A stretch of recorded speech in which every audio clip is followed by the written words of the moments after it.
Welcome to Climate Quickies, bite-sized nuggets of climate goodness from our TEDxLondon experts in under 5 minutes. In this week's Climate Curious, recorded live at TED, we're talking to TED Fellow and data ecologist Eric Berlow, tracking how $350 billion of private philanthropy and private investments to climate-relevant organisations in the US is being spent. Eric is an authority on the impact of climate funding. Let's head over to Eric to hear more about the dollars. Stay curious. We are here today with TED Fellow. And by the way, I loved every TED Fellow I've ever met. I absolutely love. So that for me is like very cool. But me too. Eric Berlow, who's the CEO of Vibrant Data Labs. Can you give us like a little bit about who you are and what you do? And then we're going to get into the detail.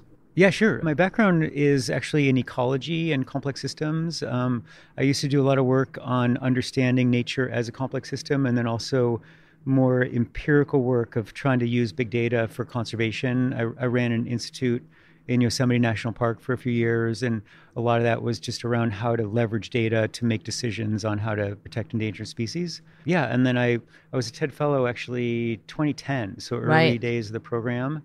And after that, I left academia to try to take what I had learned in ecology, complex systems, and also just data sciencey kind of stuff to apply it to the real, outside world. Incredible. And so I was looking into like some of your bio, and you call yourself a data ecologist, right? What does that mean in the day-to-day? Like, what do you Yeah, that's a good question. I mean, it's funny because in our small team now, there are 3 of the 4 data scientists all were former ecologists. It's a thing about having a perspective that's multidimensional and thinking about how to find a signal in the noise. Because when you do work in ecology and you analyze data as an ecologist, your nature is noisy, like the data, and it's messy data, and things are multi-causal and complex. So when you're trying to infer, the cause of something on another, it's always in the context of a complex system. And so we try to just approach like data science from a perspective of like holistic thinking and systems. And then in our case, we're really focused on social impact, using data science for social impact. Okay, so I remember when we talked about this, when I met you last year, I was super interested in the work you were doing around trying to understand, and tell me if I've got this wrong, but trying to look into where you could have the most impact if you like with philanthropic money and other kinds of is that yeah. So how it's evolved is we've been basically focused on climate change 100% now, and understanding where's all the money going to climate solutions on the ground. And the ecological kind of perspective on it is like, this is a complex, multi-dimensional problem, multi-causal, that no one solution will ever solve it alone. Like it's as they say, all hands on deck problem. And yet none of the hands knows what the others are doing. Right. And I'm just obsessed with the big picture view. Like myopia is what just I guess being an ecologist, right? You have to be, right? Yeah. And that it is like an ecosystem of a problem that one solution depends on the success of another solution. Okay. And so you can't approach it as an investor or as a funder piecemeal, because the success of one thing depends on the success of another. And so that's what we've been trying to bring to bear on the problem of like thinking about impact at an ecosystem level of all the money. So we've been tracking right now we've been focused right now on US-based companies and nonprofits, but tracking about $350 billion of private philanthropy and private investments to climate relevant companies and nonprofits in the US. And then we're just starting a partnership to do that for Europe, for the EU, and then also to add other kinds of money, like tracking the government money, that kind of thing. Yeah. I want to ask a little bit about what you found, but I just want to before I do that, do you think that there is in the philanthropy and investment world a bit of a desire to find like that one solution? In the investing world, there is for sure. There's the moonshot idea, right? And there is no moonshot for climate. Like it's just a lot of boring things that need to happen, right? Like there is the shiny tech, but then the real work is in getting it out in the world and having it work and having everybody access it. And there's just like a lot of non-sexy things to do that all have to happen in order for us to win. Typical impact investors like try to find a company that does good and can measure their impact, and we fund it. So you could say, oh, look, we know water is essential. We're going to fund a water company they have this great technology. It's scalable, affordable. We can water, a trillion trees, and here's how much carbon dioxide emissions would be, sequestered or whatever.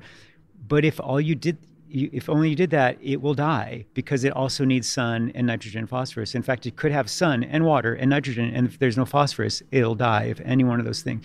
So the only way to have real impact at a higher level is for everybody to know what the tree's getting and what it's not getting, to know how to contribute. And what's most important, there is no one thing that's most important. It's whatever's missing of the critical things. And so from that lens, it's actually not that complicated. You just need to take anything like this and break it down into critical needs. And that's the whole thing in itself, like which needs are critical and which ones aren't. Right. And then our idea is that since nobody's doing anything significant without some money, well, let's just follow the money to it and then find the gaps so you can find and fund what's missing. I think that's a beautiful analogy because or metaphor, because actually I think it's really easy to understand, and I definitely can see how people get stuck on the water or the one thing, and then they wonder why it didn't work, and then they're like, well, the water didn't work, let's abandon that, and it's because of sunlight, so let's go find sunlight, and then that didn't work, right? And so, but there's dependencies, and that's why the other thing I've seen in the investing world is this idea of so there has been one super encouraging thing tracking the money has been there's incredible momentum of funding for climate solutions in the private sector. But the problem is that in the investing world, they will treat it like, it's like the digital revolution. Okay.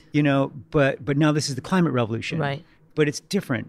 The digital revolution was like the internet came and then people were like, what can we do with this thing? And how can we take advantage of it? And let's have 3 bubbles and see what happens and figure out the business model. But like, this is like, we're trying to solve a problem. If the internet never happened, we'd be fine. But we're trying to solve a problem, and that problem has a deadline. Right. And so this isn't just like some opportunity for investment of like new technologies that's going to transform society. This is like, we're trying to actively engineer a whole new economy,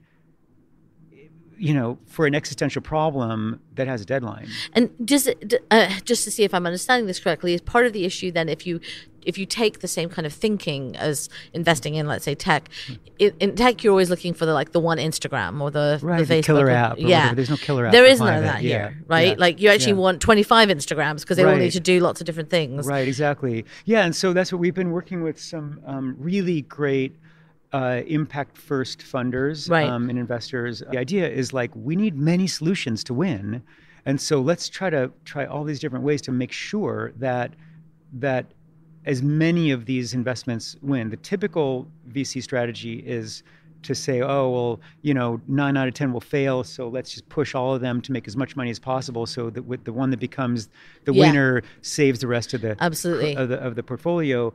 But that doesn't work for climate. Like we want all the technologies that are good that should succeed to succeed. So it's a real mindset shift for people coming into it. Totally, it's a holistic mindset shift that we have to like invest in like portfolios of solutions rather than like find the killer app. And so in taking that, I'm really curious to know what you found is where is the money going? Is it being used this way? Is it like, tell us a little bit about what you found. There's a huge gap in funding for nature. So like less than 3% of the funding is going to nature related things.